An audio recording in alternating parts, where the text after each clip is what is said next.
ಕೋಲಾರಿಂದ ನಾಲ್ಕಳ್ಳಿಗೆ ಹೋಗ್ಬೇಕು.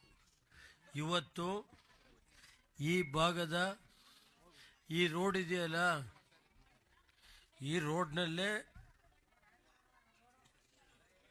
ದೇವೇಗೌಡರಿಗೆ 1990ನೇ ಇಸ್ವಿಲಿ ರಾಜಕೀಯ ಶಕ್ತಿ ಕೊಟ್ಟಂತ ಊರಿದ್ರೆ ದೊಡ್ಡ ಸಾಕಳ್ಳಿ. ಏಕೆಂದರೆ ಆ ಉದ್ದೇಶದಿಂದಲೇ ನಾನು ಕಾನೂನು ನೋಡಲಿಲ್ಲ. ಕುಮಾರಣ್ಣನ ಹಿಡಿದು ಸುಮಾರು 450 ಕೋಟಿವರೆಗೆ ಕೆಲಸ ಮಾಡಿದ್ದೀವಿ. ಇದೊಂದು ಹೋಬಳಿಗೆ 450 ಕೋಟಿಗೆ ಮಿಗಿಲಾಗಿ ನಾವು ಸುಮಾರು 140 ದೇವಸ್ಥಾನಗಳಿಗೆ ಇವತ್ತು ಕೆಲಸ ಮಾಡಿ ಕುಮಾರಸ್ವಾಮಿ ಇಲ್ಲಿ ಮಾಜಿ ಮಂತ್ರಿಗಳಿದ್ದಾರೆ. ಯಾಕೆ ನನಗೂ ಸ್ವಲ್ಪ ನೋವಿನಿಂದ ಹೇಳ್ತಾ ಇದ್ದೀನಿ, ಈ ರಾಜ್ಯದಲ್ಲಿ ಇಂಥ ಕೆಟ್ಟ ಸರ್ಕಾರ ನಾನು ನೋಡಲಿಲ್ಲ. ಕಾಯ್ತಾ ಇದ್ದೀನಿ, ಬಡ್ಡಿ ಸಮೇತ ತೀರಿಸೋವರಿಗೆ ರಾಜಕೀಯದಲ್ಲಿ ಯಾರ್ಯಾರ ಅಧಿಕಾರಿಗಳು ಯಾವ್ಯಾವ ರೀತಿ ನಡೀತಾ ಇದೆ ಗೊತ್ತಿದೆ. ಕೆಲವು ರೋಡ್ ಬಗಸ್ತಾವ್ರೆ. 15 ವರ್ಷ 20 ವರ್ಷ ಇದ್ದರೆ ಯಾರೋ 15 ವರ್ಷ ರಂಗನಾಥಪುರ ಅಂತ ಹೇಳಿ ವಿಲೇಜ್, ನಾಚಿಕೆ ಆಗುತ್ತೆ. ಪೊಲೀಸ್ ಇಲಾಖೆ ಇದೆಯೇನ್ರಿ ಇಲ್ಲಿ ಜಿಲ್ಲೆಯಲ್ಲಿ? ಹೋಗಿ 16 ವರ್ಷದಿಂದ ರಸ್ತೆ ಇದೆ, ಜಿಲ್ಲಾ ಪಂಚಾಯತಿಲಿ ದುಡ್ಡು ಕೊಟ್ಟವ್ರೆ, ಕೆಲಸ ಮಾಡಿದ್ದಾರೆ. ಇಡೀ ಊರಿನ ಮೇಲೆ ಕಂಪ್ಲೇಂಟ್ ಕೊಡೋಕೆ ಹೋಗ್ತಾರೆ.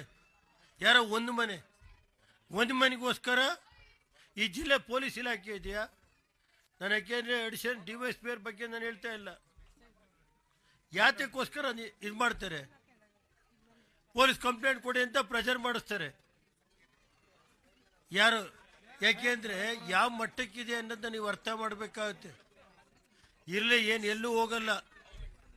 ಕೆಲವು ಅಧಿಕಾರಿಗಳು ಯಾವ ರೀತಿ ನಡ್ಕೊತಾ ಇದ್ದಾರೆ ಅಂತ ನೋಡ್ತಾ ಇದ್ದೀನಿ. ಹಿರಿಯೋದು ಯಾರು? ಒಂದು ಸ್ವಲ್ಪ ಬನ್ನಿ ಈ ಕಡೆ. ಈಗ ರಾಜ್ಯದಲ್ಲಿ ಕಾನೂನು ಸುವ್ಯವಸ್ಥೆ ಹೆಂಗಿದೆ ಅನ್ನೋದು ಗೊತ್ತಿದೆ ನನಗೆ. ಕೆಲವು ಬಡ್ಡಿ ಸಮೇತ ತೀರಿಸಬೇಕಾಗುತ್ತೆ.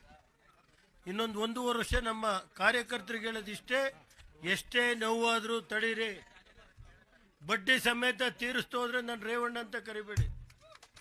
ಆ ಕೆಲಸ ಚಾಲೆಂಜ್ ಮಾಡಿ ತೋರಿಸ್ತೀನಿ. ನನಗೆ ಗೊತ್ತಿದೆ ಯಾವ್ಯಾವ ರೀತಿ ಏನೇನು ಸುಳ್ಳು ಕೇಸ್ ಹಾಕ್ಸೋದು.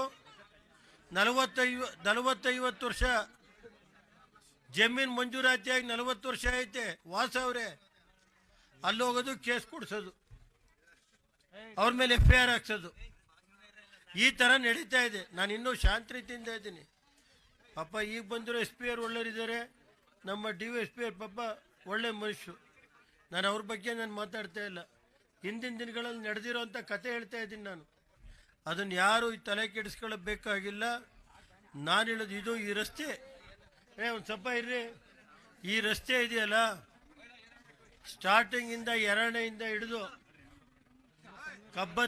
ಒಂದು ಸ್ವಲ್ಪ ಬನ್ರಿ ಈ ಕಡೆ, ಕಬ್ಬತ್ತಿವರೆಗೆ ರಾಜಕೀಯ ದೇವೇಗೌಡರಿಗೆ, ಅವತ್ತಿನ ಕಾಲದಲ್ಲಿ ದೇವೇಗೌಡರು ರಾಜಕೀಯ ಮುಗಿದೋದ್ರು ಅನ್ನೋ ಕಾಲದಲ್ಲಿ ಶಕ್ತಿ ಕೊಟ್ಟಂಥ ಯಾವ್ದಾದ್ರು ಗ್ರಾಮಗಳಿದ್ರೆ ಇವತ್ತು ಎರಡನೇ ಗ್ರಾಮ ಇರ್ಬೋದು, ದೊಡ್ಡಬೀಕ್ನಳ್ಳಿ ಇರ್ಬೋದು, ಚೆನ್ನಂಗಳ್ಳಿ ಇರ್ಬೋದು, ಕಬ್ಬತ್ತಿ ಇರ್ಬೋದು, ಅಂಕಪುರ ಇರ್ಬೋದು, ಸತ್ತಿಗರಳ್ಳಿ, ಮಾದಾಪುರ, ಸತ್ತಿಗರಳ್ಳಿ, ಕೊಪ್ಪಲು, ಅಂಕನಹಳ್ಳಿ, ಇವೆಲ್ಲ ನಾವು ಮರೆಯೋಕ್ಕಾಗಲ್ಲ. ಆ ಉದ್ದೇಶದಿಂದನೇ ನಾನು ಅಧಿಕಾರಕ್ಕೆ ಬಂದ ದಿವಸನೇ ಈ ರಸ್ತೆಗೆ ಎಷ್ಟು ಹಣ ಬೇಕೋ ಇದಕ್ಕೆ ಪೂರ್ತಿ ಹಣನ ನಾನು ಕೊಟ್ಟಿದ್ದೀನಿ. ಈ ರಸ್ತೆ ಅಲ್ಲಿಂದ ಹಿಡಿದು ಅಂಕನಹಳ್ಳಿವರೆಗೂ ರಸ್ತೆಗೆ ಎಷ್ಟು ಹಣ ಬೇಕಾದರೂ 3 ಸಾರಿನೂ ನಾವೇ, ಕುಮಾರಸ್ವಾಮಿ ನಮ್ಮ ಶಾಸಕರಿದ್ದಾರಲ್ಲ, ಮಾಜಿ ಮಂತ್ರಿಗಳು, ಅವರು ನಾವು ಇಬ್ಬರೇ ಸೇರಿ ಈ ರಸ್ತೆಗೆ ಏನಾದ್ರು ಹಣ ಕೊಟ್ಟಿದ್ರೆ ನಾವು ಇಲ್ಲಿ ಈ ಜಿಲ್ಲೆ ಕುಮಾರಸ್ವಾಮಿ ಸೋಲ್ಬೇಕಾಗಿದ್ರೆ ಕುತಂತ್ರದಿಂದ ಸೋತಿದ್ದಾರೆ ಅಷ್ಟೇ, ಇನ್ನೇನಿಲ್ಲ.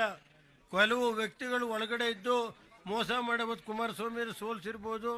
ನಾವು ಸ್ವಲ್ಪ ಜಾಗೃತವಾಗಿದ್ದರೆ ಕುಮಾರಸ್ವಾಮಿ ಶಾಸಕರಾಗಿರೋರು, ಅದನ್ನು ನಾವು ಮರೆಯೋಕ್ಕಾಗಲ್ಲ. ಕುಮಾರಸ್ವಾಮಿ ಒಬ್ಬ ಪ್ರಾಮಾಣಿಕವಾದಂಥ ರಾಜಕಾರಣಿ.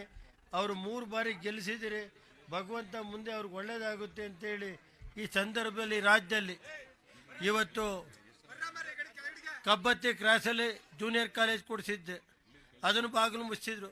ಅಲ್ಲೊಂದು 2 ಹಾಸ್ಟೆಲ್ ಮಾಡಿದ್ರೆ ಕಬ್ಬತ್ತಿ ಕಾಲೇಜ್ ಉಳ್ಕೊಳ್ಳೋದು.